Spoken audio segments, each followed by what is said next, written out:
సామెతలు 25వ అధ్యాయం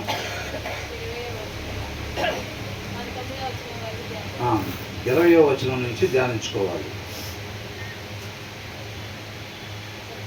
చదవండి. పాటలు వినిపించువాడు చలిదినమున పైబట్ట తీసివేయి వానితోను సూర్యకారము మీద చిరకపోవు వానితోను సమానుడు. ఏంటంట? దుఃఖ చిత్తునికి పాటలు వినిపించువాడు చలిదినమున పైబట్ట తీసివేయి వానితోను సూర్యకారము మీద చిరకపోవు వానితోను సమానుడు. ఇప్పుడు చలి దినమున బాగా చలిగా ఉండే రోజున మనం కప్పుకున్న బెడ్షీట్ని ఎవరన్నా వచ్చి తీసేస్తే ఎలా ఉంటుంది? మనకి కంఫర్ట్గా ఉండిద్దా, సౌకర్యంగా ఉండిద్దా, లేకపోతే అసౌకర్యంగా ఉంటుందా? అలా తీసేసే వాళ్ళు ఎవరు? ఉదయంలో వాక్యం ఉన్న వాళ్ళ, లేని వాళ్ళ? ఒకళ్ళు చక్కగా బాగా చలిగా ఉన్నప్పుడు చక్కగా కొంచెం వేడి కలిగించడం కోసం అని చెప్పి రగ్గో లేకపోతే బెడ్షీట్ ఏదో కప్పుకుంటే వీళ్ళేం చేస్తారంట? అవతల వాళ్ళు బాగుంటాం చూడలేని వాళ్ళు, లేదంటే వీళ్ళకి కావాలనుకునే వాళ్ళు దాన్ని ఏం చేశారు? తీసేసారు అనమాట. తర్వాత ఏంటంట? సూర్యకారము మీద సమానుడు అని అంటున్నాడు. ఇప్పుడు అట్లా చేసామనుకోండి, అది ఎలాగుండిద్ది?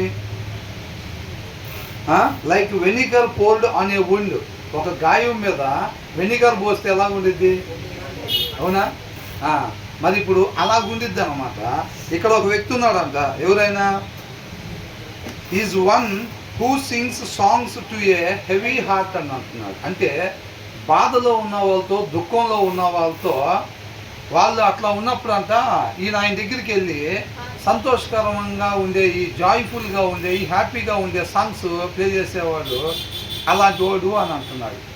బాగా చలిగా ఉండే దినానంతా రగ్గు తీసేస్తే ఎంత అన్కంఫర్ట్గా ఉండిద్దో, ఒక ఉండు మీద వెనిగర్ పోస్తే ఎలాగుండిద్దో, ఒక దుఃఖంలో ఉండేవాడు బాధ అర్థం చేసుకోలేకుండా వాడి దగ్గర సంతోషించే పాటలు, ఎంజాయ్మెంట్ చేసే పాటలు ఉంటే చూసారండి, ఆ పాటలు పెట్టేవాడు అలాంటి వాడు అని చెప్తున్నారు అన్నమాట.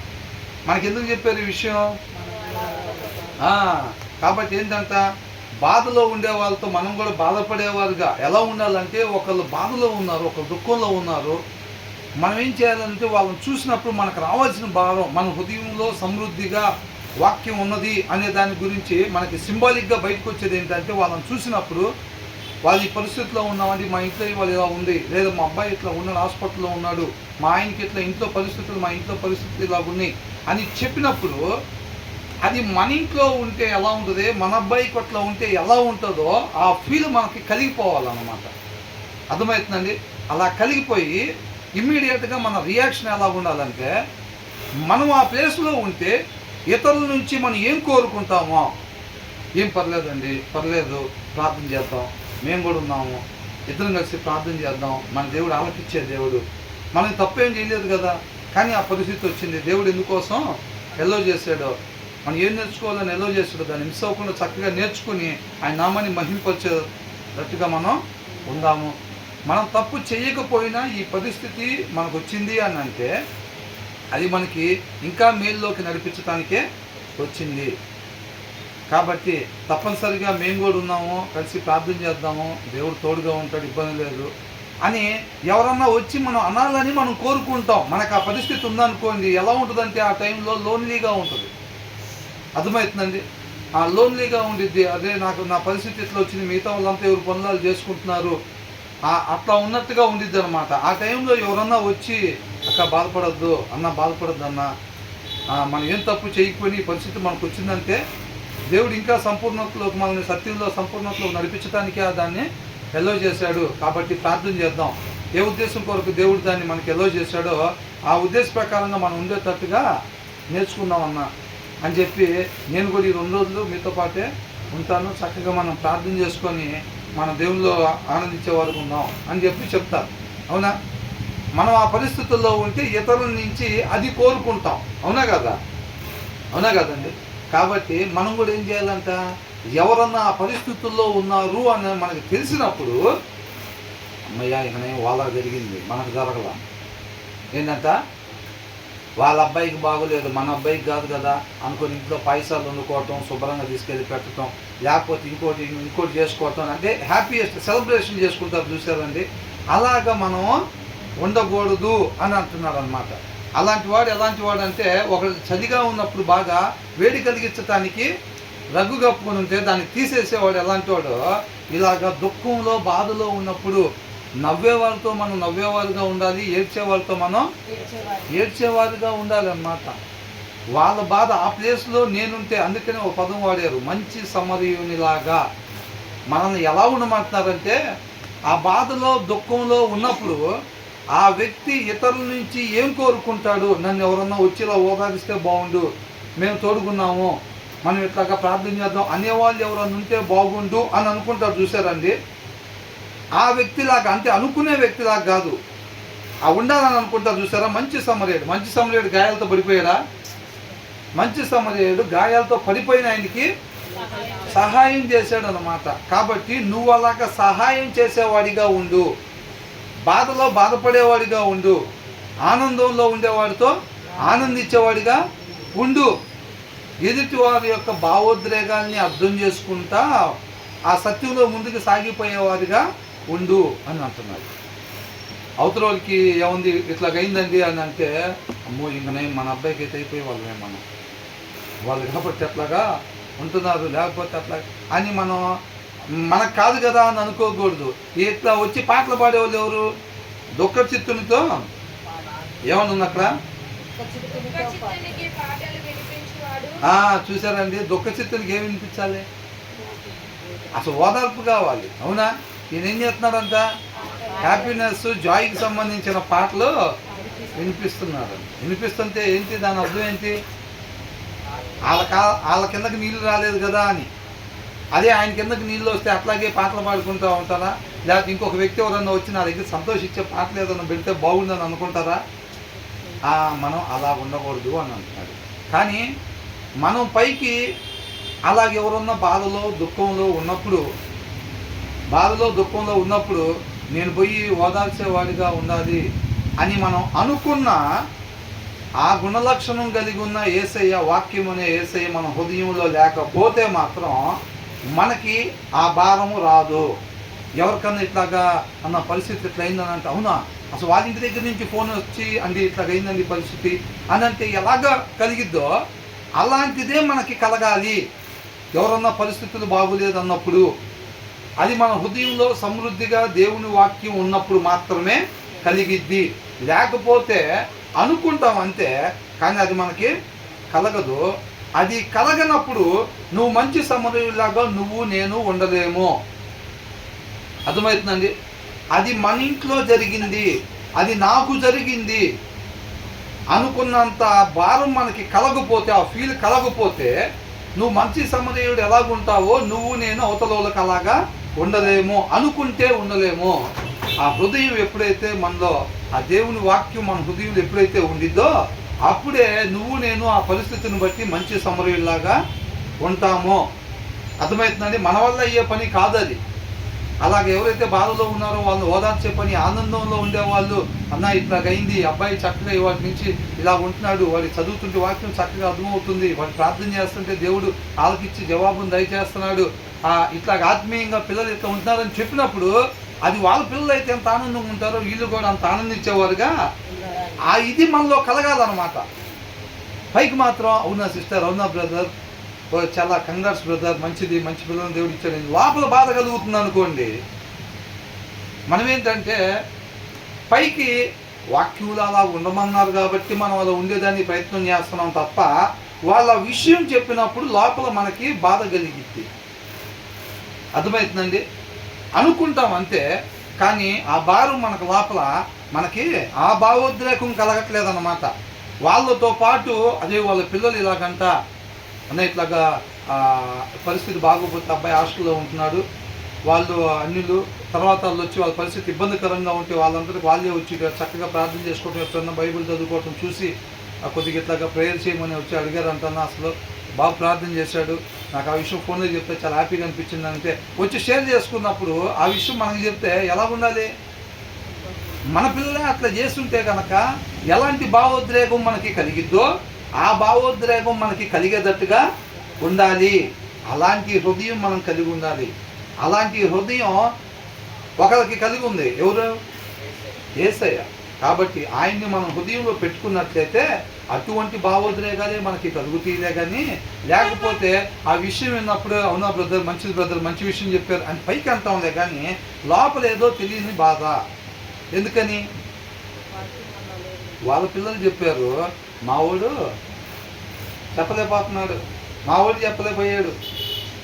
అవునా? అసలు వాళ్ళ పిల్లలు చెప్పారన్న వార్త విన్నాం, మన పిల్లలు చెప్పారన్న వార్త వినలేకపోయాం అని అనిపించింది అనమాట. పైకి ఏం చెప్పాం? ఓ చాలా సంతోషం బ్రదర్, మంచి వార్త చెప్పారు అని అంటాం. అంటే ఆ తోటి బ్రదర్ ఏమనుకుంటాడు? నిజంగా నేను ఎలాగ ఆనందిస్తున్నానో అలాగా ఆనందిస్తున్నాడేమో ఈ బ్రదరు అని అనిపించింది ఆ పక్కన ఆయనకి. కాకపోతే ఈయన హృదయంలో మరి ఎలాంటి భావోద్రేకం కలిగింది? పైకి చెప్పినట్టే యాస్టీస్గా లోపల కూడా ఉందా? లేదు. అర్థమవుతుందండి? అట్లాంటి వారిగా మనము ఉండకూడదు. అర్థమవుతుందండి? కాబట్టి అలాంటి భావోద్రేకాలు కలిగిన, అలాంటి గుణ లక్షణాలు కలిగిన ఆ దేవుణ్ణి మన హృదయంలో పెట్టుకున్నట్టయితేనే మనం ఎదుటి వారి దగ్గర మంచి సమరయుల్లాగా మనం హృదయపూర్వకంగా ఉండగలుగుతాము. ఆ సేవాభావం కానీ, ఎవరైనా అవసరతలో ఉన్నారంటే ఇమీడియట్గా రియాక్ట్ అవటం కానీ, ఇదంతా కూడా ఆ హృదయంలో నుంచి వచ్చే లక్షణమేనమాట. ఆ హృదయంలో దేవుని వాక్యం ఎప్పుడైతే సమృద్ధిగా ఉండిద్దో, ఒకళ్ళు అవసరతల్లో ఉన్నారు అని అనగానే మనం ఇమ్మీడియట్గా అట్లాగా రెస్పాండ్ అయ్యేవారుగా, క్రీస్తు వల్లే రెస్పాండ్ అయ్యేవారుగా ఉంటాం. అప్పుడే మనలో వాళ్ళు క్రీస్తుని చూడగలుగుతారనమాట.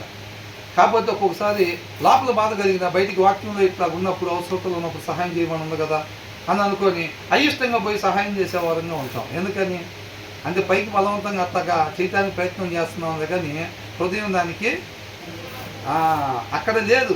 ఆ భావోద్రేకం అక్కడ లేదనమాట. ఆ భారం అక్కడ లేదు, ఆ ఫీల్ అక్కడ లేదు. అది ఇమ్మీడియట్గా రియాక్ట్ అయ్యే స్వభావం ఆ హృదయం దగ్గర కనబడట్లా. ఎంత ఇబ్బంది అండి! లోపల హృదయం సహకరించకుండా మన అవతరాలకు సహాయం చేయటం అంటే ఎంత ఇబ్బంది కలిగి ఉంటుంది. అవునా? వెళ్ళి సహాయం చేస్తూ ఉంటాం, అదే మనోడు కాదు కదా, మనోడైతే బాగుండేది అని లోపల అనిపిస్తూ ఉంటుంది. వెళ్తాం వాళ్ళ అబ్బాయితో పాటు, అన్న పదండి నేను కూడా వస్తాను అని అంటాం. వెళ్తాం, వాళ్ళ అబ్బాయి దగ్గరికి వెళ్తే ఏదో చేద్దామని అనుకుంటారు, కానీ లోపల ఒక గద్దింపు, ఒక స్వరంగా ఉంటుంది. ఏమని? మన పిల్లోడికి ఇట్లా వెళ్తే ఎంత బాగుంటుంది, ఇంకా ఎంత హాయిగా ఉంటుంది, ఎంత ఆనందంగా ఉంటుంది, నిజంగా హృదయపూర్వకంగా ఆనందంగా ఉంటుంది. ఇప్పుడు మన పిల్లోడు కాదు కదా, వాళ్ళ పిల్లోడే ఆత్మీయంగా బాగున్నాడు అంటున్నాడు, అన్నతో పాటు వెళ్తున్నాం, వాక్యం అట్లా ఉంది వెళ్ళాలన్నారు కాబట్టి వెళ్తున్నాం, కానీ లోపల మన పిల్లోడు అట్లా ఉంటే మనం ఇట్లా వెళ్తుంటే ఆనందం ఇంకా వేరు. అర్థమవుతుందండి? కాబట్టి ఇంకా వేరు కాదండి, రెండు ఒకటేలాగా ఉండాలంటున్నారు. రెండు ఒకటేలాగా ఉండాలి, మన హృదయం అలాగ ఉండాలి. అర్థమవుతుందండి? కాబట్టి బయటికి ఆ మంచి విషయం చెప్పారండి, చాలా సంతోషం. అబ్బాయి బాప్తీసం తీసుకుంటా అంటున్నాడు అన్న, రేపు అమ్మాయి బాప్తీసం తీసుకుంటా. అవునా, మంచిది బ్రదర్, థ్యాంక్ యూ, చాలా మంచి విషయం చెప్పారు.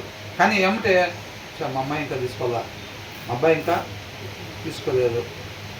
అట్లా కాకుండా హృదయపూర్వకంగా ఆనందించేవారు. వాళ్ళ అబ్బాయి అంటే ఎట్లాగో, వాళ్ళ అమ్మాయి అంటే ఎట్లాగా ఆనందిస్తామో అలాగా ఆనందించేవారుగా ఉండాలన్నమాట మనం. కాబట్టి మనం అలాగా ఏం చేయకూడదంట,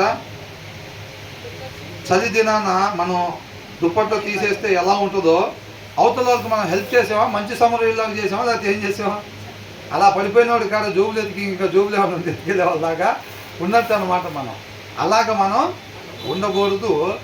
ఒక మనిషి ఉండాల్సిన విధానం మంచి సమరయుల్లాగా. ఆ మంచి సమరయుల్లాగా ఉండాలనంటే హృదయంలో వాక్యం లేకుండా మనం ఉండటానికి ప్రయత్నం చేసినా కానీ అది అవ్వదు. కాబట్టి హృదయంలో వాక్యమై ఉన్న దేవుడు ఉంటేనే మనం మంచి సమరయుల వలె ఉంటాము అని అంటున్నాడు అన్నమాట. అర్థమవుతుందా? దీన్ని బట్టి మనకి ఏమర్థమైంది? ఒక వ్యక్తి ఎలాగ ఉండాలి, ఎలాంటి భావోద్రేకాలు కలిగి ఉండాలి, ఎలాంటి భారం కలిగి ఉండాలి, ఒక ఒరిజినల్ మనిషి అనే అతను ఎలా ఉండాలి అనేది ఇక్కడ చెప్పబడింది. అవునా? దాంతో మన హృదయాన్ని, మన ఫీలింగ్ని మనం కంపేర్ చేసుకుంటే మనం ఎంత దూరం ఉన్నామో, ఎంత సరి చేసుకోవాల్సింది ఉందో మనకి అర్థమవుతూ ఉంటుంది అనమాట. తర్వాత ఏమనుంది? ఎవరికంట? నీ పగవాడు. ఎవరైతే నీ దగ్గర దుప్పట్లు లాగేసుకున్నాడో వాళ్ళు ఎవరుతారు మనకి? మిత్రువా? ఎవరైనా చలి కొనిగిపోతుంటే వచ్చి దగ్గు కప్పారు అనుకోండి, ఎలా ఉంటుంది? అవునా? అసలు నా రియల్ ఫ్రెండ్ రా నువ్వు, నిజంగా ఇందాక నుంచి చాలా అసౌకర్యంగా ఫీల్ అవుతున్నా, నేను మంచి సౌకర్యాన్ని కలిగించావు అని అనుకుంటారు. అవునా? వాళ్ళ ఫ్రెండ్. ఎవరైతే అట్లా మనకి చలిలో వేడి కలిగించుకున్నప్పుడు వచ్చి ఆ రగ్గు తీసేసుకునేవాడు, వాళ్ళు ఎవరు? ఎనిమి, నీ పగవాడు. అర్థమవుతుందండి? కాబట్టి నీ పగవానికి ఏం చేయాలంట?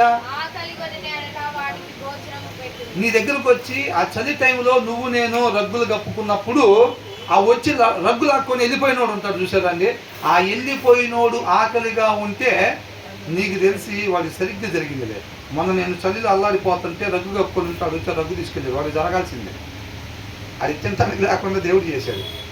అదేనా మనం అనాల్సిందే?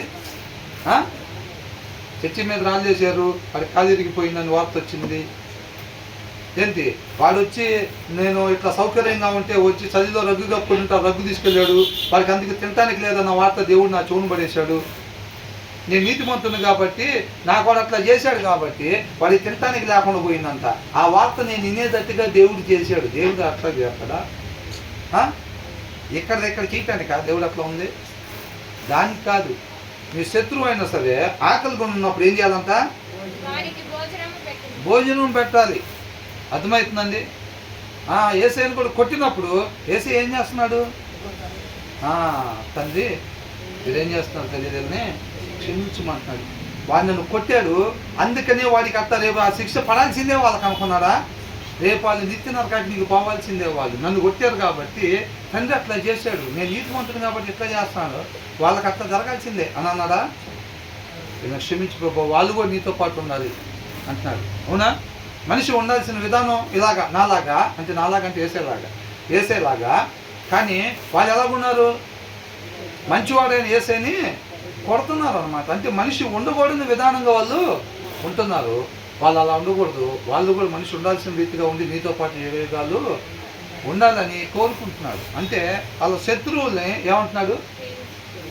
పగవాన్ని. అంటే ఏసైకి నిజంగా వాళ్ళు పగవాళ్ళు కాదు, వాళ్ళు చేసే పనులు అలాంటివి అన్నమాట. అర్థమవుతుందండి? ఉండకూడని రీతిగా వాళ్ళు ఉంటున్నారు అని అర్థం అనమాట. నీ శత్రువు ఆకలిగా ఉంటే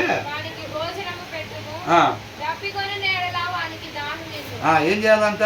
వాళ్ళు ఒకవేళ హంగ్రీగా ఉంటే ఏం చేయాలంట చేసి? మన ఎనిమీస్ అయినా సరే హంగ్రీగా ఉంటే వాళ్ళకు భోజనము పెట్టాలి. అర్థమైందా? వాక్యంలో ఇట్లా ఉంది కాబట్టి పెడతమే, లేక నువ్వు మొన్న చేసిన పనికి అన్నట్టుగా కాదు పెట్టేది. నువ్వు అలా సనుక్కుంటా లేక ఆ ఉద్దేశంతో నువ్వు పెట్టినా, నువ్వు పెట్టిన తాలూకా ఫలం నీకేది కూడా రాదు.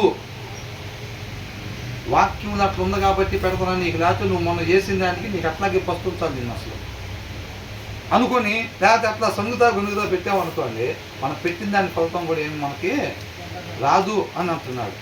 ఒకవేళ వాళ్ళు తాస్టీగా ఉంటే ఏంటంట? వాళ్ళు తాగటానికి నీళ్లు, వాళ్ళు దాహంగా ఉంటే వాళ్ళు తాగటానికి నీళ్లు ఇవ్వాలి. ఎవరాళ్ళు? శత్రువులు, పగవారు. నిన్నే తిట్టుంటారు, మన మీద కేసు కూడా పెట్టుండొచ్చు, మనుషులను కూడా తీసుకొచ్చి ఉండొచ్చు మన మీద, మన తప్పుడోళ్ళుగా ఆ కాలనీలో చిత్రీకరణ చేస్తా కూడా ఉండొచ్చు. అప్పుడెప్పుడో చేశారు కాదు, ఇంకా చేస్తూ ఉండొచ్చు కూడా. వాళ్ళు ఆకలిగా ఉన్నారని మన చెవును పడినప్పుడు అంతా ఏం చేయాలంట? దేవుడు మనకి ఇచ్చిన సమృద్ధిని తీసుకునే వాళ్ళ సహాయం చేయాలి. అర్థమవుతుందండి? ఎలా ఉంటుంది అది? మనం సహాయం అనంగానే చేయాలి అన్నంత తేలిగ్గా ఉండదు అక్కడ. అర్థమవుతుందండి? వాళ్ళు మనకి చేయకూడని రీతిగా మొత్తం ఊర్లో అంతా బ్యాడ్ ప్రాపగాండా చేయటం, మన గురించి మనకి కీడు చేయటానికి అన్ని రకాలుగా వాళ్ళు ప్రయత్నం చేస్తూ ఉంటారు. వాళ్ళు అట్లా చేస్తున్నారు అన్న విషయం కూడా మనకు కూడా తెలుసు. తెలిసినా ఏం చేయాలంట? వాళ్ళు ఆకలికుంటే దానికి ఏం కావాలి? ఆత్మీయ బలం కావాలి. లేకపోతే చెయ్యాలి అనుకున్నంత తేలిగ్గా అక్కడ ఏమి క్రియ చెయ్యలేమో. అర్థమవుతుందండి? వాళ్ళు దాహంగా ఉన్నారని మనకు తెలిసినప్పుడు మనం వెళ్ళిపోయి వాళ్ళకి దాహం తీర్చాలి అని అంటే, వాళ్ళు మనం ఎప్పుడు అట్లా దాహంగా ఉంటామా, వీళ్ళు ఎప్పుడు తినడానికి లేకుండా ఉండాలి, వీళ్ళకి ఎప్పుడు తాగడానికి లేకుండా ఉండాలని అనుకుంటూ ఉంటారు. వాళ్ళు ఆ ప్రయత్నాలు చేస్తూ ఉంటారు. అలాంటి వాళ్ళకి మనం ఎలా ఉండాలంట? ఆకలిగా ఉన్నప్పుడు అన్నం పెట్టేవారుగా ఉండాలంట. అర్థమవుతుందండి? కాబట్టి ఆ ఆత్మీయ బలం ఉంటేనే మనం అలా క్రియ చేయగలుగుతాంలే, కానీ లేకపోతే అనుకుంటాం అంతే, కానీ ఆ టైంలో చేయలేము. తర్వాత అనిపించింది, ఆ పరిస్థితి అయిపోయిన తర్వాత అసలు మనం చేస్తుండాల్సింది కదా అట్లాగా అని అనుకుంటాం. అర్థమవుతుందండి? అనుకుంటాంలే కానీ మనం చేయలేము అన్నమాట. కాబట్టి దానికి ఆత్మీయ బలం కావాలి. హృదయంలో సమృద్ధిగా దేవుని వాక్యం ఉండాలి. అప్పుడు మనం ఎల్లప్పుడూ క్రీస్తు వల్లే ఉంటాము. ఎవరికన్నా నిజంగా అట్లా ఉందనంటే వాళ్ళు మనకు మేలు చేసిన వాళ్ళ, కీడు చేస్తున్న వాళ్ళ, ఇవన్నీ ఏం ఆలోచించకుండా ఒక వ్యక్తి అలాగ అవసరతలో ఉన్నప్పుడు ఇమీడియట్గా రియాక్ట్ అయిపోయే హృదయం స్పందన ఉండిద్ది అనమాట మన దగ్గర. అవునా? మనం అలాగుండాలి. శత్రువు అయినా సరే, అంటే ఆకలి అను నీళ్ళు ఇచ్చేంతవరకేనా అది? ఏ అవసరతలో వాళ్ళు ఉన్నా సరే, వాళ్ళు ఎలాంటి వాళ్ళైనా సరే, అవునండి, వాళ్ళు శత్రువులు అంటే వాళ్ళు మంచి చేస్తారా, కీడు చేస్తారా? వాళ్ళు కీడే చేస్తారు. వాళ్ళు అలాంటి వాళ్ళు కూడా అక్కడ ఉన్నప్పుడు ఇట్లాగా చెయ్యాలి. చేసినప్పుడు తర్వాత ఏంటంటే ఇన్ డూయింగ్ దిస్ అని అన్నాడు. అట్లు చేయుట చేత నిప్పులు కుప్పగా పోయిదు. నువ్వు అలా చెయ్యటం వలన, ఎలా చేయటం వలన? నీ దగ్గర చలిదినాన ఎవరైతే రగ్గులాక్కొని వెళ్ళిపోయాడో, నీకు గాయం కలిగినప్పుడు వెనిగర్ లాగా వచ్చి చేశాడో, అర్థమవుతుందండి? అలాంటి వాడు ఆకలిగా ఉన్నాడు అని నీకు తెలిసినప్పుడు నువ్వు ఎప్పుడైతే వెళ్ళి ఆయనకి భోజనమో పెడతావో, నీకు కీడు చేశాడు అయినా సరే నువ్వు మేలు మాత్రమే చేస్తావో, అట్లు చేయుట వలన ఏం జరిగినట్టంట? వాని తల మీద నిప్పులు కుప్పగా పోయిదు అని అంటే, అప్పుడున్న ట్రెడిషన్లో ఏంటంటే వాళ్ళు పశ్చాత్తాప పడేటట్టుగా చేశావు అని. అర్థమవుతుందండి? దానివల్ల కీడు చేసిన వాళ్ళకి కూడా నువ్వు మేలు చేయటం వల్ల, దానివల్ల దేవుడు మనకి ఏం చేస్తాడంట? ప్రతిఫలము ఇస్తాడు అని అంటున్నాడు. ఆల్రెడీ మనకు మేలు చేసిన వాడికి మేలు చేసేదాని గురించి కాదు ఇక్కడ చెప్పేది. హృదయంలో వాక్యం లేని వాళ్ళు కూడా అట్లాగా చేస్తారు. ఎలాగా? మనకి మేలు చేసిన వాళ్ళకి మేలు చేయటం అనేది, హృదయంలో వాక్యం లేకుండా ఉండేవాళ్ళు అన్యులు కూడా అట్లాగా చేస్తారు అన్నమాట. కానీ నువ్వు కీడు చేసిన వానికి కూడా మేలు చేసావు. అర్థమవుతుందండి? ఇందాక వచ్చిన వాళ్ళు ఏమనుంది? అది చలి దినమున బాగా చలిగా ఉన్నారు రోజునంతా తీసేసాడంట. అంటే నీకేం చేశాడు? నీకు వేడికి కలగకుండా నిన్న చలికి ఇబ్బంది పెట్టేటట్టుగా చేశాడు. అలాంటి వాడి మీద ఆ నిప్పులు వేడిగుంటాయా చల్లగుంటాయండి? వేడిగా ఉంటాయి. నువ్వు తల మీద పోసినప్పుడు ఏమైంది? పైనుంచి కింద దాకా కాలిపోవటం కాదండి, అతను మొత్తానికి వేడి కలిగించేటట్టుగా చేసినట్టు ఆయన మనకేం చేశాడు? బాగా చలిగా ఉన్న రోజు అని చెప్పి రాశాడు అక్కడ. అవునా? ఏమని? Like one who takes away A garment on a cold day అని మెన్షన్ చేశారు. చలి దినమున. అవునా? చలి దినమున ఆయన మన వేడికి కలగకుండా ఏం చేశాడు? చలికి గురై ఇబ్బంది పడేటట్టు చేశాడు. కానీ మనం నిప్పులేయటం అంటే అతనికి వేడిని కలుగు చేయటం. అదే చలి దినాన మనం అతనికి వేడి కలుగు చేయాలి. నీకు చలి దినాన నీకు వేడి కలిగేటట్టుగా అతను చెయ్యింది కాకుండా నీ దగ్గర నుంచి ఏం చేశాడంట? ఆ రగ్గుని తీసుకుని వెళ్ళిపోయాడు. కానీ నువ్వేం చేస్తున్నావు? అదే చలి దినాన అతనికి వేడిని కలుగు చేస్తావు. అర్థమవుతుందండి? అతను మనకి చలి దినాన మనకి వేడి కలుగు చేయకపోయినా మన దగ్గర ఉన్న దాన్ని తీసేసుకున్నప్పుడు అయినా సరే ఆ చలి దినాన నువ్వు అతనికి వేడిని కలుగు చేసేవారుగా ఉండాలి. అలా ఎప్పుడైతే ఉంటామో అంటే ఏంటంట? నీ శత్రువు ఆకలిగా ఉన్నప్పుడు నువ్వు భోజనం పెట్టడం లాంటిది అనమాట. అర్థమవుతుందండి? వాళ్ళు మన చలికి గురి చేసినా మనం వాళ్ళకి వేడి కలిగేటట్టుగా చేయటం. చలి దినాన వేడి కలిగేటట్టుగా చేయటం అంటే ఎంత మేలండి, ఎంత సౌకర్యంగా ఉండిద్ది. అవునా? గాయాలు పడిన వాళ్ళకి సమరీయులు వచ్చి తీసుకెళ్ళి బాగు చేపిస్తే ఎంత సౌకర్యంగా ఉంటుంది. అలాగా చేసినట్టు అనమాట. ఆయన మన చలిదినాన్ని రగ్గు తీసుకొని వెళ్ళిపోయి మనకి అసౌకర్యానికి గురి చేసినా నువ్వు నేను మాత్రం ఆయనకి సౌకర్యానికే గురి చేయాలి. సౌకర్యంగా ఉండేటట్టుగా చేయాలి. ఏ సౌకర్యం? ఇప్పుడు చెప్పారు చూసారా? ఆత్మీయంగా అనమాట. సహాయం, మేలు మాత్రమే చేసేవారుగా ఉండాలి. అలా ఉండాలి అని అంటే వాక్యం చదవకుండా మనం జపం చేస్తే పని అవ్వదు. ఏంటంట వాక్యం చదవకుండా పూసల దండ ఒకటి చేతిలో పెట్టుకొని మేలు మాత్రమే చేసేవాడు ఉండాలి. ఒకసారి మళ్ళీ ఇంకో పూస పట్టుకొని మేలు మాత్రమే చేసేవాడు ఉండాలి, మేలు మాత్రమే చేసేవాడు ఉండాలి, మేలు మాత్రమే చేసేవాడు ఉండాలి. ఎన్నిసార్లు జపం చేసినా మేలు మాత్రమే చేసే ఆయన మన హృదయంలో లేకపోతే మనం ఏ మేలు చెయ్యలేమో. అడిగితే మాత్రం నిద్రలో కూడా జపిస్తామంతే, కానీ మేలు చెయ్యలేము. కాబట్టి జపాలు కాదు కావాల్సింది, హృదయంలో దేవుని వాక్యం మేలు మాత్రమే చేసి ఆయన్ని మన హృదయంలో పెట్టుకోవాలి కష్టపడి. అర్థమవుతుందండి? కష్టం లేకుండా వచ్చేస్తాడు దేవుడు హృదయంలోకి. కష్టపడి ఆయన మన హృదయంలో ఉండేటట్టుగా మనం పెట్టుకోవాలన్నమాట. అప్పుడే మనం కూడా మేలు మాత్రమే చేసేవారంగా ఉంటాము అని అంటున్నాడు. అందుకు ఏంటంట, యెహోవా అందుకు నీకు ప్రతిఫలం ఇచ్చును అని అంటున్నాడు. అర్థమవుతుందండి? దానికి రివార్డు తప్పనిసరిగా ఉండిద్ది. నీకు కీడు చేసిన వాళ్ళకి నువ్వు చేసిన దానికి తగ్గట్టుగా నేను నీకు చేస్తాను అని మనం అనుకోకూడదని కింద ముందు వచనాల్లో చూసాం కదా. వాళ్ళు మనకి చేసిన దాన్ని బట్టి కాదు మనం చేయాల్సింది, వాళ్ళను బట్టి కాదు మనం ఉండాల్సింది, మనం ఉండాల్సిన విధానం ఒకటి చెప్పారు ఇక్కడ. అవునా? మనం ఉండాల్సిన విధానం ఒకటి చెప్పారు. కాబట్టి అవతల వాళ్ళు ఎలాగున్నా సరే మనం మాత్రం వాక్యానుసారంగా మాత్రమే ఉండాలి, మేలు మాత్రమే చేసేవారంగా ఉండాలి. మర్చిపోనురా ఎప్పటికీ, నువ్వన్నా మాట ఎప్పటికీ మర్చిపోను. సంవత్సరాలు పోయినా సరే ఆ మాట మర్చిపోను. మీరు చేసింది మర్చిపోను నేను ఎప్పుడు కూడా. అట్లా పెట్టుకునే వాళ్ళే రాతి హృదయాలు అన్నమాట, రాతి హృదయాలు. అర్థమవుతుందండి? అలా మర్చిపోతే నష్టపోయేది కేవలం మనమే, కేవలం మనమే నష్టపోతాం అన్నమాట. అర్థమవుతుందండి? కాబట్టి మనం చక్కగా మేలు మాత్రమే చేసేవాళ్ళంగా ఉండాలి. దీంట్లో ఇలా చేసే వాళ్ళకి, మనకి కీడు చేసే వాళ్ళకి కూడా మేలు చేయటం వల్ల మనం ఆ తండ్రికి పిల్లలంగా మనం పిలువబడతాము ఉంటాము అని అంటున్నారు అన్నమాట. మేలు చేసేవాడికి మేలు నువ్వు నేను చేయటమే ఉంది, అన్నిలు కూడా చేస్తారు. నువ్వు అన్యాయం చేసిన వాడికి కూడా నువ్వు న్యాయంగా ఉండటం. ఎప్పుడైతే అలా ఉంటావో మన తండ్రి అలా ఉంటాడంట. కాబట్టి ఆయన పిల్లలుగా మనం ఉంటాము అంటున్నాడు. తర్వాత ఏంటంట,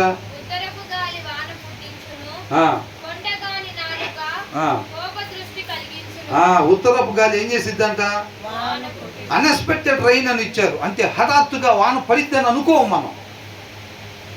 వాన పడిద్దని అనుకో. వాన పడేటట్టుగా మబ్బులు ఏర్పడినప్పుడు ఏం చేస్తామంటే జాగ్రత్త పడతాం. ఏదేదైతే తడిస్తే ఇబ్బంది అయిద్దో వాటిని మనం జాగ్రత్త చేసుకుంటాం. కానీ ఉత్తరపు గాలి ఏం చేసిద్దంటే వాన వచ్చిద్ది అని మనకి ఏమాత్రం కూడా అనిపించకుండా వాన వచ్చేసిద్ది అనమాట. అప్పుడు మనం నష్టపోయే వారంగా ఉంటాము. ఏమవుతామంట, నష్టపోయే వారంగా ఉంటాము. అర్థమవుతుందండి? ఈ కొండగాడి నాలుక ఈయన కూడా ఏం చేస్తాడంట, which provokes A horrified looks అని అనమాట. ఏం చేస్తాడు, కోప దృష్టిని కలిగిస్తాడు. ఎవరు? కొండగాడి నాలుక కూడా ఆ హఠాత్తుగా వచ్చే వాన ఎలాగైతే నష్టాన్ని చేసిద్దో ఈ కొండగాడి నాలుక కూడా అట్లాగా నష్టాన్ని చేసిద్ది అని అంటున్నాడు. కాబట్టి ఇది మనకి ఎందుకు చెప్పారు? అలా కొండగాడిలాగా సాడీలు చెప్పే వారంగా, వాళ్ళ గురించి వీళ్ళ గురించి నెగిటివ్గా చెప్పే వారంగా ఉండకూడదు. అర్థమవుతుందండి? వీళ్ళు ఎవరంటే దారి తప్పిపోయిన వాళ్ళు, ఆయన చిత్తం వైపు నుంచి వీళ్ళ ఇష్టానికి మారిపోయిన వాళ్ళు, హృదయంలో వాక్యం లేని వాళ్ళు, స్వాభావికంగా మూఢత్వంలో నుంచి వచ్చేదాన్ని అనుసరించే వాళ్ళు. అర్థమవుతుందండి? వాళ్ళు కొండగాడిలాగా ఉంటారు అని అంటున్నాడు. ఆ కొండగాడిలాగా ఉండేవాడంట ఈ ఉత్తరపు గాలి ఎలాగైతే నష్టాన్ని చేసిద్దో, అన్ఎక్స్పెక్టెడ్ రైన్ అని ఇచ్చారు. హఠాత్తుగా వచ్చి వాన మనం జాగ్రత్త పడకుండా ఎట్లయితే నష్టాన్ని చేసిద్దో ఆ కొండగాడి యొక్క నాలుక కూడా అలాంటి నష్టాన్నే చేసిద్ది అని అంటున్నాడు. అర్థమవుతుందండి? కాబట్టి మనం అలా కొండగాడిలాగా మనం ఎప్పుడు కూడా ఉండకూడదు. పోయినసారి కూడా అనుకున్నాం మనం, పోయినసారి అంతకుముందు సామెతల్లో కూడా వచ్చింది, వాళ్ళ గురించి వీళ్ళ గురించి సాడీలు చెప్పకూడదు మనం, అట్లా ఉండకూడదు మనం అని అనుకున్నాం. అలా ఉండకూడదు అని అంటే మరి ఏం చేయాలి? అలా ఉన్న ఆయన్ని మనం హృదయంలో పెట్టుకోవాలి. అలా సాడీలు చెప్పకుండా ఆయన ఒక ఆయన ఉన్నాడు. ఎవరు? యేసయ్య. ఆయన్ని ఎక్కడ ఉంటాడు మరి? ఎలాగొచ్చింది మన హృదయంలోకి? ఎలా వస్తాడు ఆయన? కష్టపడి ఒక గంటన్నర సేపు కూర్చొని చదవాలి. ఆ సారాంశం మనం ఒక జ్యూస్లో నుంచి స్ట్రా వేసుకొని ఎట్లా లాగుతామో, అవునా, ఆ గ్లాసు జ్యూస్లో నుంచి స్ట్రా వేసుకొని ఎట్లాగైతే మనం లోపలికి లాగుతామో, ఒక గంటన్నర సేపు బైబిల్ దగ్గర కూర్చొని చదువుతుంటే శ్రద్ధ కలిగి చదివేటప్పుడు దీని సారాంశం నాకు కావాలి, ఇది నన్ను బ్రతికించిద్ది, మనిషి ఉండాల్సినట్టుగా నడిపించిద్ది ఆ సారాంశం అని నువ్వు ఆ ఆసక్తితో, శ్రద్ధతో, ఇంటెన్షన్తో ఎప్పుడైతే ఆ వాక్యం దగ్గర కూర్చుంటామో అప్పుడు చక్కగా ఆ సారాంశం మన హృదయంలోకి వెళ్ళిపోతూ ఉంటుంది అన్నమాట. ఆ వాక్యమై ఉన్న దేవుడు మన హృదయంలోకి చక్కగా వెళ్తాడు. కష్టపడాలి, ఊరకనే రాదు. ఆ స్ట్రాలో నుంచి మన లోపలికి రావాలంటే కొంచెం బలం అప్లై చేయాలా లేదా, కష్టపడాలా లేదా, అవునా? అలాగే దీనికి కూడా ఏం చేయాలంట, శ్రద్ధగా అక్కడ కూర్చొని ఆ సారాంశం కావాలి నాకని నీటి వాగుల కొరకు దుప్పి ఆశపడినట్టుగా ఆ ఆశపడే తత్వం ఆయన పాదాల చెంత అంటే వాక్యం దగ్గర కూర్చున్నప్పుడు నీ అంతరంగంలో నా అంతరంగంలో కనబడాలి. అప్పుడు ఆ ఫోర్స్ అప్లై చేసినప్పుడు, ఆ కష్టం చూసినప్పుడు ఆ స్ట్రాలో నుంచి జ్యూస్ పైకి వచ్చింది. మనం లాగాలి కదా, అవునా? పంపింగ్ పైన మోటార్ పెట్టి నీళ్లు లాగుతారు. ఎట్లా లాగుతారు? ఆ మోటార్ ఏం చేసిద్ది, బలాన్ని లోపల నుంచి ఫోర్స్ని ఉపయోగించి ఆ నీళ్లు పైకి లాగిద్ది. మనం కూడా ఏం చేయాలంట, ఆ దుప్పి నీటి వాగుల కొరకు ఆశపడినట్టుగా ఆ వాక్య సారాంశం కొరకు ఆ ఆశపడేది మన అంతరంగంలో కనపడాలి దేవుడికి. అప్పుడు ఆ సారాంశం మనలోనికి ప్రవేశించింది, అది మనం ఉండాల్సిన రీతిగా నడిపించింది. కొండెగాడి లక్షణాలు మనలో ఎక్కడ కూడా కనపడవు. అలా కాకుండా అలా కూర్చుని కష్టపడకపోతే, అలా మోకాలు చేసి కష్టపడకపోతే, నేను కొండెగాడిలాగా ఉండకూడదు ఒకటోసారి, నేను కొండెగాడిలాగా ఉండకూడదు రెండోసారి, నేను కొండెగాడిలాగా ఉండకూడదు మూడోసారి అని చెప్పి జపం చేస్తేనో లేకపోతే 1,000 సార్లు రాస్తేనో మనకు అవి వచ్చేది కాదు. అర్థమవుతుందండి? అప్పుడు మనం కొండెగాడిలాగా లేకుండా ఉండాల్సిన రీతిగా మనం ఉంటాము. తర్వాత ఏమంటున్నారు,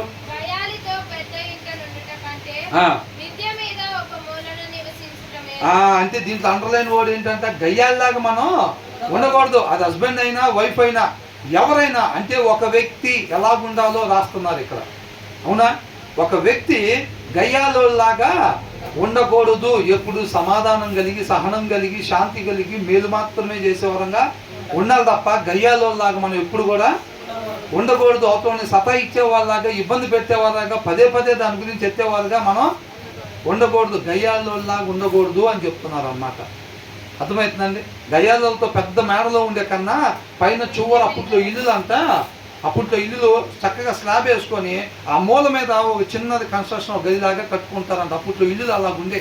మనం ఈ పోలికలను బట్టి అప్పట్లో ఎలాగుండేవి, వాళ్ళ వస్త్రాలు ఎలాగుండేవి, వాళ్ళ వస్త్రాలతో పోల్చి చెప్తారు కొన్ని వచనాలు. అంటే అప్పట్లో వస్త్రాలు ఇలా వేసుకునేవాళ్ళు అనమాట. ఆ ఇళ్లతో పోల్చి చెప్తున్నారు, అంటే వాళ్ళు అప్పట్లో ఇల్లులు ఇలా కట్టుకునేవాళ్ళు అనమాట. వాళ్ళ మాటలతో పోల్చి చెప్తుంటే, వాళ్ళ జుట్టుతో పోల్చి చెప్తుంటే, ఓహో వాళ్ళ అప్పట్లో ఇలా ఉండేవాళ్ళు అనమాట, ఇలాంటి కట్టుబాట్లు కలిగి ఉండేవాళ్ళు అనమాట. అర్థమైందండి? అది మనకు అర్థమైంది అనమాట. కాబట్టి మన గయ్యాల్లోలాగా ఎప్పుడు ఉండకూడదు. మరి గయ్యాల్లోలాగా ఉండకూడదు అంటే, గయ్యాలైన కాయనైనా ఒక ఆయన ఉన్నాడు. ఎవరు? యేసయ్య.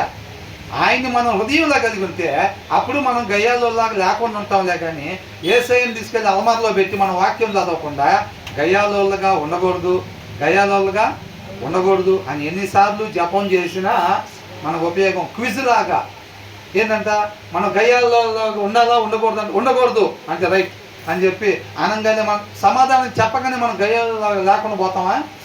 అట్లాగేం ఉండదు. బైబిల్లో విషయాలు మనకు తెలిస్తే ఉపయోగం కాదు, కాకపోతే ఆ ఇంటెన్షన్ ఉండాలి. నేను మనిషి ఉండాల్సిన విధానం గురించి చెప్తున్నారు అక్కడ. నేను ఆ రీతిగా ఉండాలి అనే ఒక ఇంటెన్షన్, శ్రద్ధ, ఆశ ఉన్నప్పుడు ఆ ప్రాణాన్ని దేవుడు తృప్తిపరుస్తాడు, గయ్యాలలాగా లేకుండా చేస్తాడు. తర్వాత ఏంటంట,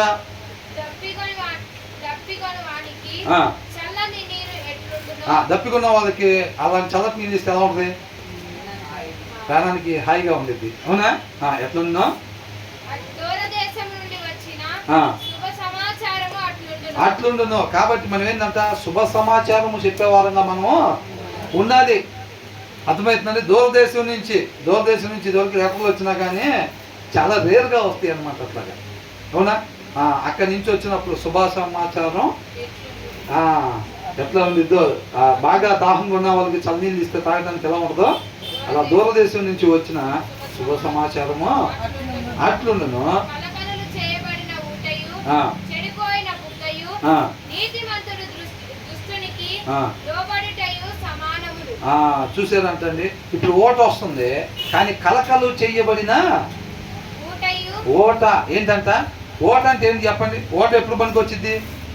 ఒక దగ్గర నుంచి బావిలో కావచ్చు, ఎక్కడైనా సరే ఓట భూమిలో నుంచి నీళ్లు వస్తూ ఉంటే అవి ఏంటంటే కదిలించకుండా అలా ఉండాలి. కదిలించకుండా అలా ఉన్నప్పుడు ఆ వచ్చిన నీళ్లు ఏదైతే ఉందో దాంట్లో డస్ట్ మొత్తం కూడా మనం కదిలించకుండా ఉన్నప్పుడు ఆ డస్ట్ మొత్తం అడిక్కెళ్ళిపోయి మంచి నీళ్లు పైన ఉంటాయి. అవునండి, మంచి నీళ్ళు పైన ఉంటాయి, అవి తాగితే మనకి మేలుకరంగా ఉంటాయి. అట్లా కాకుండా ఏంటంట? కలకలు చేయబడిన ఓట. అర్థమవుతుందండి? ఇప్పుడు ఆ చెరువులో కావచ్చు, కాలువలో కావచ్చు, వీటన్నిటిలో ఆ బురదంతా మట్టి అంతా అడుగున పేరుకుపోయి ఉంటుంది, పైన మాత్రం నీళ్ళు ఎలా ఉంటాయి? తేటగా ఉంటాయి. ఎందుకంటే ఆ డస్ట్ అంతా అడుక్కి వెళ్ళిపోయింది. ఎప్పుడైతే మనం దాన్ని ఇంత కదిలించామనుకోండి, అప్పుడు ఏమైంది? ఆ డస్ట్ అంతా నలకలన్నీ పైకి, ఆ బురదంతా పైకి వచ్చేసి నీళ్ళన్నీ ఎర్రగా అయిపోతే అప్పుడు తాగేమనుకోండి ఏమైంది? పొయ్యి పొయ్యి పొయ్యి అని అంబులెన్స్ వచ్చింది అన్నమాట. అమ్మటే స్పృహ వచ్చేలాగా అంబులెన్స్ వెళ్తూ ఉంటాం. అట్లా ఇది కలకల చేసే నీళ్లు. అర్థమవుతుందండి? కాబట్టి ఏమంటున్నారు ఇక్కడ? కలకలు చేయబడిన ఓటయు, చెడిపోయిన బుగ్గ. అంటే మనకు అట్లా నీళ్ళు వచ్చేది ఉన్నది చెడిపోయింది అనుకోండి, ఉపయోగం ఉందా? లేదు. అట్లాగా like cold water to a weary soul is good news from a distant land. Like a muddied spring or a polluted well are the righteous who give way to the wicked అన్నమాట. మనం అలాంటి ప్రవర్తన మనం ఎప్పుడు కూడా కలిగి ఉండకూడదు. అలాంటి కలిగి ఉంటే, ఆ ప్రవర్తన కలిగి ఉంటే మనం నీతిమంతులు అయినా సరే ఉపయోగం ఏమీ లేదు. అవునండి, నీతిమంతులు అప్పటిదాకా. కానీ తర్వాత అట్లా కలకలు వచ్చినాయి అనుకోండి, దుర్మార్గులు చేసే పనులు మనం ఎప్పుడైతే అలాంటి ఆలోచన చేస్తే అలాంటి పనులు చేయటం వల్ల ఉపయోగం ఉందా? దావీదు బేసిక్గా నీతిమంతుడేనా కదా? నీతిమంతుడే. కానీ కోటపైకి ఎక్కినప్పుడు ఎట్లా ఉన్నాడు? కలకల కలిగిన ఓటలాగా ఉన్నాడు. అలా ఉన్నప్పుడు ఉపయోగం ఏమైనా ఉందా? అయ్యగారు పిలుస్తున్నారు, దావీదు పిలుస్తున్నారంటే అయ్యగారు పిలుస్తున్నారు అనుకోవడం వచ్చింది గబగబా. అయ్యగారు ఎట్లున్నాడు? అయ్యగారు ఎట్లున్నాడు? అప్పటికే దుర్మార్గుడిలాగా మారిపోయి ఉన్నాడు అప్పటికే. అవునా కదా? అది ఓటే. కానీ ఎలాంటి ఓట? కలకలు చేసుకున్న ఓట. కాబట్టి అలాగా మనం ఉండకూడదు. అలాగా మనం కొంత సమయం ఆత్మీయంగా, కొంత సమయం మనం లోక సంబంధంగా ఉండకూడదు. అలా ఉంటే ఉపయోగం ఏమీ లేదు. తెలిసి కానీ దావీదులాగా ఈ సందర్భాన్ని మనం మతిలో పెట్టుకొని, మన హృదయంలో వాక్యం సరిగ్గా లేనప్పుడు, బలహీనంగా ఉన్నప్పుడు ఆత్మ, మనం ఈ వచనాన్ని కోడి పెట్టుకొని బలంగా ఆధారం చేసుకొని, పాపం అంట ధర్మశాస్త్రాన్ని ఆధారం చేసుకొని బలం అంట. ఎందుకంటే ధర్మశాస్త్రం చెప్పింది ఇలా చేయకూడదని చెప్పి, వాడు ఎప్పుడైతే అట్లా చేస్తాడో ఆ పాపానికి బలం వచ్చేసి. అవునా? అది ధర్మశాస్త్రం. అందుకనే దానికి బలం అని ఎందుకు అంటున్నారంటే, అది చేయకూడదు ఇలాగని చెప్పి రాసి ఉండిద్ది కదా. అట్లా చేసినప్పుడు ఎస్ నువ్వు పాపివి ముద్రేయటానికి ఇదిగో ధర్మశాస్త్రం ఇలా ఉంది. పాపం ఏం చేసిద్దంట? నువ్వు పాపివి అని చెప్పిద్ది మనల్ని. ఎందుకంటే ధర్మశాస్త్రం ప్రూఫ్ చూపించింది, ఇదిగో ధర్మశాస్త్రం ఇలా చేయకూడదు అని ఉంది. అవునా? నువ్వు చేసావు కాబట్టి నువ్వెవరు?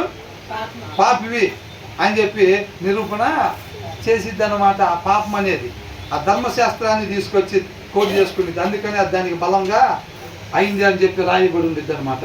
కాబట్టి మనం కూడా ఏంటి, ఆ దినాన దావీదు కూడా ఆయన బలహీన సమయాల్లో ఇట్లా చేశాడు, తర్వాత పశ్చాత్తాపడ్డాడు, దేవుడు మళ్ళీ హృదయానుసారాన్ని దగ్గరికి తీసుకున్నాడు. కాబట్టి మనం కూడా వాక్యం చెప్పేవాళ్ళమే, పాటలు పాడేవాళ్ళమే, ప్రార్థన చేసేవాళ్ళమే, బాప్తిసం తీసుకొని 15 సంవత్సరాలు పరిశుద్ధంగా ఉన్న వాళ్ళమే. కానీ ఈ మధ్యలో చదవట్లేదు వాక్యం. కాబట్టి ఆలోచనలు తేడా పడుతుంది. ఆ ఆలోచనలు కొద్దిగా ముందుకు తీసుకెళ్ళి ఆ తీపి స్వీట్ని తినేసి తర్వాత కీర్తన 51వ అధ్యాయంలోకి వచ్చేసి ఎమ్మటే దావీదు ఎట్లాగైతే అడిగాడో అయ్యే మాటలతో మోకరించి ఏడ్చుకుంటూ మనం అడిగితే దేవుడు శుభ్రంగా కడిగేసి దావీదుని కడిగినట్టుగా మళ్ళీ దగ్గరికి తీసుకుంటాడు అని చెప్పి ఆ వచనాన్ని తీసుకొని మనం ఆధారంగా చేసుకొని కానీ ఆలోచన ముందుకు తీసుకెళ్దాం అనుకోండి, ఏమైంది? దేవుడు మనల్ని అలా దగ్గరికి తీసుకోడు. అర్థమవుతుందండి? దావీదుని అట్లా చేశాడు కదా. కాబట్టి మనం కూడా ఈ చెయ్యాల్సిన తప్పుడు పని చేసేసి మనం ఏమంటే దావీదు ఎట్లాగైతే ప్రార్థన చేసి పశ్చాత్తాపడుతున్న ప్రభువా క్షమించు నాయన అని చెప్పి మనల్ని అడిగితే, చెయ్యకూడన్న పనులు చేసేసి దావీదులాగా మొరపెట్టుకుందాం, ఏడిస్తే దేవుడు క్షమిస్తాడు, మళ్ళీ దావీదులాగా ముందుకెళ్ళిపోదాము, లాస్ట్లో హృదయానుసారుడు నీ హృదయం నాకు అంగీకారంగా ఉందని చెప్పినట్టు మన గురించి కూడా చెబుతాడని అనుకుంటే, నీకు ఎప్పుడైతే తెలిసి నువ్వు దాన్ని ఇది చేసుకొని వెళ్ళావు అనుకోండి ముందుకి, దేవుడు దాన్ని అంగీకరించడు. అర్థమవుతుందా? దేవుడు దాన్ని అంగీకరించడు. అది చెప్తున్నాడు అనమాట. మనం ఓటలాగా అయి ఉండొచ్చు కాక, కానీ దాంట్లో కలకలం ఉంటే అది ఉపయోగపడదు అంటున్నాడు. తర్వాత ఏమంటున్నారు? తేనె మంచిదే, నా కుమారుడా తేనె తాగుము అని ఉంది, అవునా? కానీ ఏం చేయకూడదంట? అధికంగా తాగకూడదు.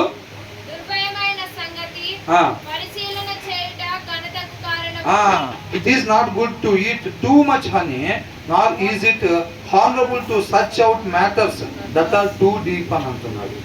అర్థమవుతుందండి? ఏం చేయాలంట? సంగతిని పరిశీలన చేయుట ఘనతకు కారణము. పరిశీలన, డీప్ మ్యాటర్స్ ని మనం సర్చ్ అవుట్ చేయాలి. రాజులకి ఘనత ఎప్పుడంట? సంగతుల్ని మరుగు చేయుట దేవునికి ఘనత. ముందు వచనాల్లో చూసాం కదా. ఆ సంగతిని, ఏ సంగతిని అయితే దేవుడు మరుగు చేశాడో ఆ సంగతిని వెలికి తీయటం. దేవుడు ఆ సారాంశాన్ని గుప్త నిధిలాగా దాచాడు కదా. ఆ సారాంశాన్ని అక్కడ కూర్చొని ఒక అరగంట సేపు, ఒక గంట సేపు, గంటన్నర సేపు కష్టపడి దేవుడు దాచిపెట్టిన ఆ సారాంశాన్ని బయటికి తీయటం రాజులకి ఘనత అంటున్నాడు. అర్థమవుతుందండి? అలాంటి డీప్ మ్యాటర్స్ని తీయటమే మనకి ఘనత. అంటే మనం ఎలాగ ఉండాలి? 3 నిమిషాల్లో 3 అధ్యాయాలు చదివేసి బైబిల్ పక్కన పెట్టే వాళ్ళలాగా ఉండాలా? ఎలాగ ఉండాలంట? ఆ సంగతుల్ని మనం ఒక గంట సేపు అయినా, గంటన్నరైనా, 2 గంటలైనా దాని సారాంశాన్ని బయటికి తీసేటట్టు కష్టపడాలి అంటున్నాడు. ఆత్మీయ కష్టం కలిగి ఉండాలి. అర్థమవుతుందండి?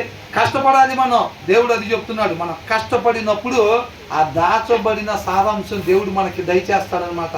అంతరంగంలో నువ్వు ఎప్పుడైతే అక్కడ అంతరంగంలో ఎప్పుడైతే ఆ వచనం దగ్గర కూర్చొని మనం ప్రయాసపడుతున్నామో, తవ్వుతున్నట్టు అనమాట, పొలుగు తీసుకొని తవ్వుతున్నట్టుగా, దాహంగా ఉన్నట్టు మన క్రియ ద్వారా తెలియపరుస్తున్నట్టు. ఒక అరగంట సేపు, ఒక గంట సేపు కూర్చొని వాక్యం వినటం కావచ్చు, వాక్యం చదవటం, అక్కడ సారాంశం నాకు కావాలి అని చెప్పి కాళ్ళు నొప్పులు పడుతుంటే ఈ కాలు ఇటు పెట్టుకుని ఈ కాలు అటు అనుకుంటా వాక్యం వినేటప్పుడు దేవుడికి ఏం కనపడిద్ది? నువ్వు నేను దప్పిగుణన్న తత్వం కనపడతా ఉండిద్ది అనమాట. దాన్ని దేవుడు తృప్తిపరిచి, దానియేలుకి ఎట్లయితే మిగతా వాళ్ళందరికీ ఆ కథ చెబుతుంటే దాని భావం అర్థమవుతుందా? అర్థం కావట్లా. కానీ దానియేలుకి అర్థమవుతుంది. ఎలాగా? ఆ ఇంటెన్షన్. మిగతా వాళ్ళందరూ భోజనం పెడితే బ్రహ్మాండంగా రాజులు భోజనం కమ్మగా తిన్నారు. దానియేలు ఆ భోజనం తింటే నా శరీరాన్ని నేను లోపరుచుకోవటానికి నాకు చాలా కష్టమైంది. దేవుడు సంగతులను నేను తెలుసుకోవటానికి నా కళ్ళు బ్లర్ అయిపోతాయి నేను ఆ భోజనం తిన్నానంటే. కాబట్టి నా కళ్ళు తేటగా కనపడాలి, ఆయన స్వరం నేను చక్కగా వినాలి అన్న ఆ ఆసక్తి కనపడుతుంది దేవుడికి. అందుకని అక్కడ దయచేశాడు ఆ భావాన్ని. అవునండి? నీలో నాలో ఆ ఇంటెన్షను, ఆ శ్రద్ధ ఎప్పుడైతే దేవుడు గమనిస్తాడో ఆటోమేటిక్గా అలాంటి మ్యాటర్స్ని search out matters that are too deep. అర్థమవుతుందండి? కొంతమంది వాక్యం చెప్తుంటే కొంతమంది వాక్యం ఆ పైనే ఉండిద్ది అనమాట. నమ్ముకోవాలి మనం, అది ఇదని అంటారు. అర్థమవుతుందండి? ఆ లోతు, ఆత్మీయ లోతు కావాలి. ఆ లోతు లేకపోతే రాబోయే దినాల్లో విశ్వాసులను సైతం పడగొట్టడానికి ప్రయత్నం చేసే రోజులు వస్తున్నాయి. డైరెక్ట్గా అపవాదే బరిలోకి దిగి యుద్ధం చేసే రోజులు. ఆ దినాన పై నేత నేర్చుకుంటే ఉపయోగం ఏమీ లేదు. ఎదుటి వారిని కొట్టుకొని పోతుంటే వాళ్ళను కూడా కాపాడగలిగే అంత ఈత మనం నేర్చుకోవాలి. అంత ఆత్మీయ బలం మనం కలిగి ఉండాలి. అంత లోతులో ఉన్న వాక్య సారాంశాన్ని మనం తీయగలిగే కష్టము మనము పడాలి అని అంటున్నాడు దేవుడు. అర్థమవుతుందండి? అవసరమైతే ఒక వచనం దగ్గర గంటన్నర పెట్టాల్సి రావచ్చు, సమయం కష్టపడాల్సి రావచ్చు. ఒక్కొక్కసారి ఇవాళ ట్రై చేసి ఒక 40 నిమిషాలు మనం చదివినప్పుడు మనకు ఆ వచనం దగ్గర మనకు అర్థం కావట్లా. కానీ అప్పుడు ఇక టైం లేదు, ఇంకా సరే మూసేసుకుని మళ్ళీ రేపు మళ్ళీ అక్కడ తోటం మొదలు పెట్టాలి. అవునా? ఇప్పుడు ఇంత లోతులో ఉందండి నిధి, ఒకరోజు ఇక్కడ దాకా దొవ్వారు, వెళ్ళిపోయి మళ్ళీ ఏం చేస్తారు, తర్వాత రోజు వచ్చి మిగతాది తవ్వుతారు, తర్వాత రోజు వచ్చి మిగతాది వన్ ఫైనల్ డే ఏమైంది అనేది దొరికి. మనం కూడా మళ్ళా రేపు వచ్చి నిన్న చదివి అక్కడే చదువుకుంటా ఉంటే బైబిల్ 6 సార్లు చదివాడంట పక్కనోడు, మనం ఇంకా చదవనట్టే ఉంటుంది అని చెప్పి మనం ముందుకు పోకుండా మనం ఎప్పుడైతే అక్కడే ఉండి మనం చూస్తూ ఉంటాం ఆసక్తిని బట్టి లోతైన సారాంశాన్ని. దావీదేమన్నాడు, ఎత్తైన అక్కడికి నన్ను ఎక్కించు ప్రభువా అని అంటున్నాడు. అక్కడికి ఎక్కించాలంటే ఏం కావాలి, అక్కడికి ఎక్కించే ఎస్కలేటర్ అన్నమాట ఈ లోతైన సారాంశం. అది ఎస్కలేటర్గా పనిచేసేది నేను అక్కడికి తీసుకెళ్ళటానికి. నువ్వు ఎంత ఎత్తుకి ఎదగాలనుకుంటున్నావో అంత లోతులో ఉన్న సారాంశాన్ని తీసే అంత కష్టం నువ్వు ఆయన పాదాల చెంత నువ్వు నేను పడాలి. తర్వాత ఏమంటున్నారు, ప్రాకారము లేక పాడైన పురము ఎంతో తన మనసును అణుచుకొనలేని వాడును is a person who lacks self control అని అంటున్నాడు. అయిపోయిందండి వచనం, ఈ అధ్యాయం అయిపోయింది. Like a city whose walls are broken. ఒక పట్టణానికి అసలు గోడ లేకుండా మొత్తం పడిపోయి ఉన్నాయి అనుకోండి, ఆ పట్టణం స్వాధీనం చేసుకోవటం ఎంత కష్టం, ఎంత కష్టం అండి, చాలా కష్టమా? దానికి అసలు భద్రతే లేకపోతే, కోటే లేకపోతే దానికి కష్టపడాలి. ఏమన్నా డైరెక్ట్గా వెళ్ళి వాళ్ళ మీద యుద్ధం చేసి దాన్ని స్వాధీనం పరుచుకోవచ్చు సింపుల్గా. అట్లాగే is a person who lacks self control. ఒక పట్టణానికన్నా హూజ్ వాల్స్ ఆర్ బ్రోకెన్ అని అంటున్నారు. భద్రత లేకుండా ఉండటం ఎలాగో హూ ల్యాక్స్ సెల్ఫ్ కంట్రోల్, మనలో సెల్ఫ్ కంట్రోల్, ఆ జ్ఞానము వివేకము తెలివి లేకపోతే మనమే అంత కష్టం అన్నమాట. అర్థమవుతుందండి? సెల్ఫ్ కంట్రోలింగ్ ఉండాలి. కొంతమంది అని అనుకుంటారు, బ్రదర్ నేను తినకూడదని అనుకుంటున్నా, ఏం చేస్తున్నావు, తినేస్తాను. తినకూడదు అనుకుని ఏమనుకుంటున్నా, ఎన్నిసార్లు అనుకుంటున్నా, లెక్కలేనన్ని ఎన్నిసార్లు అంట లెక్కే లేదు. అవసరానికి మించి తినకూడదు అనుకుంటాం. గేట్లు పెట్టడంగానే రాని రాని రాని గేట్లు పడిందాక, గేట్లు పడ్డా తర్వాతే ఇంకా ఆపేది. ఏమనుకున్నాం, అవసరానికి మించి తినకూడదు అనుకున్నాం. మళ్ళీ ఇంకో దగ్గరకు పోయాం, వచ్చా రేపు తినకూడదు, ఇవాళ ఫెయిల్ అయిపోయింది వ్యవహారం అంతా, మళ్ళీ రేపు అవసరానికి మించి తినకూడదు అనుకున్నాం. తినకూడదు అనుకున్నప్పుడు అక్కడికి వెళ్ళంగానే ఏం పెడతారు, పిచ్చి ఏం పెడతారు, రాజుల భోజనమే ఉంటుంది మరి మామూలుగానే. టెంప్టేషన్ ఎలా ఉండిద్దండి, అపవాది టెంప్టేషను, ఆ శోధన అనేది ఎలా ఉండిద్ది, సింపుల్గా జయించేదట్టే, మనకి ఇష్టం లేని కూర పెట్టి నువ్వు తినకుండా తట్టుకో అనేదట్టే ఏముండదు అక్కడ. ఎలా ఉండిద్ది, శోధన అంటేనే మనకి ఏదైతే బాగా ఇష్టమో అదే పెడతారు అక్కడ. అది పెట్టినప్పుడు మనం ఎలా ఉండాలంట, అవసరానికి మించి తినకుండా ఉండేటట్టుగా.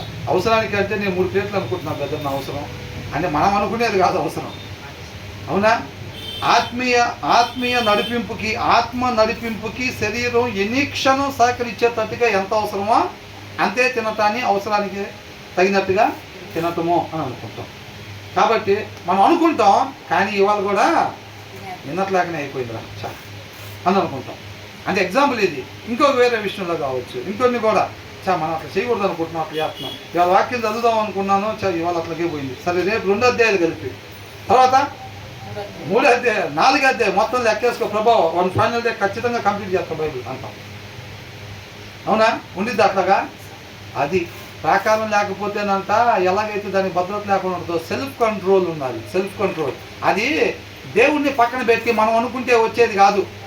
నువ్వు నేను అనుకుంటే తినకూడదని అనుకుంటే అది వచ్చేది కాదు. అది అలా తినకుండా ఉండే ఒక ఆయన ఉంటాడు, అవసరానికి మించి తినకుండా ఉండే ఆయన ఒక ఆయన ఉంటాడు.